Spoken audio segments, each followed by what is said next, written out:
نحمده ونصلي على رسوله الکریم بسم اللہ الرحمن الرحیم۔ ایک صحابی جناب نبی کریم صلی اللہ علیہ وسلم کی خدمت میں حاضر ہوا اور عرض کیا کہ اللہ کے پیغمبر صلی اللہ علیہ وسلم مجھے کوئی ایسا عمل بتا دیجئے جس کو میں کروں اور جنت میں داخل ہو جاؤں۔ تو رسول اللہ صلی اللہ علیہ وسلم نے ارشاد فرمایا قل آمنت باللہ ثم استقم، تو یقین کے ساتھ کہے کہ میں اللہ پر ایمان لایا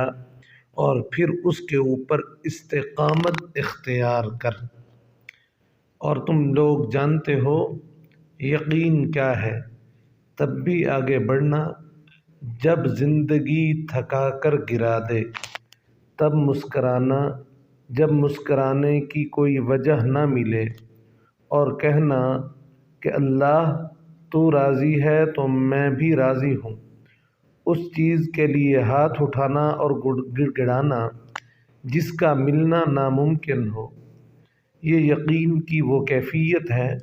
جب انسان کا دل چیخ چیخ کر کہتا ہے میرا رب قادر ہے ہر چیز پر۔ جب انسان یہ یقین کر لیتا ہے تو پھر کیسے ہو سکتا ہے کہ پھر وہ دو جہانوں کا بادشاہ اسے اپنی طاقت کے جلووں سے محروم رکھے۔ اور اللہ رب العزت نصیب تب بدلتے ہیں جب تم اس کے فیصلوں پر شکوہ نہیں کرتے، جب تم اس کی حکمتوں پر سوال نہیں اٹھاتے، جب تم اس کی مصلحتوں سے انکار نہیں کرتے۔ اور اس کی رضا میں راضی ہونے کا مطلب ہرگز یہ نہیں کہ تم اس سے مانگنا چھوڑ دو، بلکہ ہمیشہ اس سے مانگ